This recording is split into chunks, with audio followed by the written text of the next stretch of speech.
The snow was coming down sideways when I pulled into my sister's driveway. 4 hours on the road, whiteout conditions, one wrong turn away from a ditch, and yet I was smiling. I hadn't seen my family in months. I'd called ahead, left messages. No one picked up, but I figured they were busy with Christmas prep. I stepped out of the car, boots crunching on the frozen gravel. Lights glowed warm through the windows. I could hear laughter, the clink of glasses. For a moment, it felt like home. Then the door cracked open. She didn't even open it all the way, just enough for me to see her smirk. "Didn't you hear?" she said. "We're keeping it small this year." And she closed the door. Not slammed, just closed. No one else came, not mom, not dad, not even the niece who used to scream "Uncle" and run into my arms every Christmas morning. Just the sound of muffled laughter from inside as the snow piled higher around me. I stood there a full minute, maybe 2. Then I walked back to my car, brushed the snow off the windshield, and got in without saying a word. I was halfway down the road when my phone buzzed. A text from my brother-in-law. What a clown! He actually showed up! It wasn't meant for me. He must have hit the wrong thread. I stared at it for a long time. Then I smiled. Not out of shock, not out of anger, just realization. Because for years I'd been the safety net, quietly covering their bills, their mortgage, the hospital payments when Dad had his heart scare. I never asked for thanks. I just assumed family meant something. That text made it clear. It didn't. So I pulled over. The engine idled, my breath fogging the glass. I opened my banking app, scrolled through the list of automatic payments, utilities, insurance, their car lease, and one by one I canceled them all. It took less than 2 minutes. When I put the phone down, the snow had stopped. The night was still. You learn a lot when you're the quiet one in a loud family. You learn who depends on you, who assumes you'll always say yes, who forgets that silence isn't weakness, it's calculation. My sister always played hostess, the center of every story. Her husband, the opportunist, loved to brag about his success. Half of that success was financed by my credit. He never knew. I let him think he was clever. For years, I kept the peace.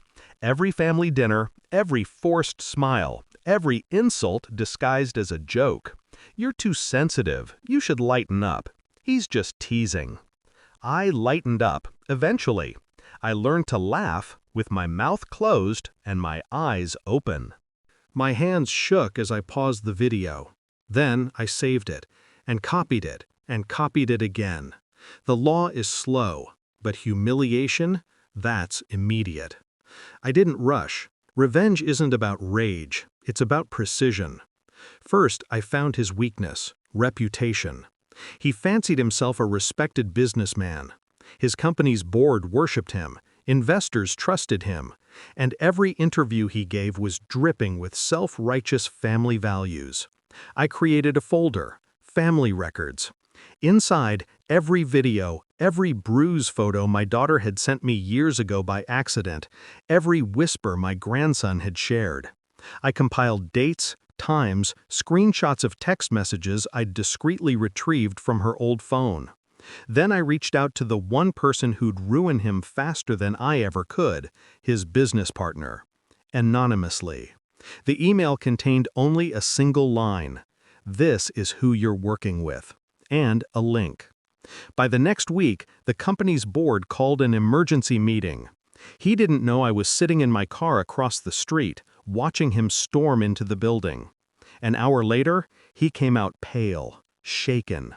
A man stripped of control for the first time. I knew what they'd seen. The footage of him shouting, hitting, threatening. The board didn't care about morality, but they cared about image. He was suspended indefinitely. But that wasn't enough. I had one more move left. That weekend, my daughter came to me alone. Her hands trembled when she told me he'd changed, that he was apologizing, that he wanted another chance. The fear behind her words was a leash. I told her gently, invite him over, Sunday dinner, all of us, together. When he arrived, he smiled like nothing had happened, arrogant, polished. He brought flowers, for her, a bottle of wine, for me. I poured it, toasted him. Then I played the video. Right there, on the living room television. The sound filled the room.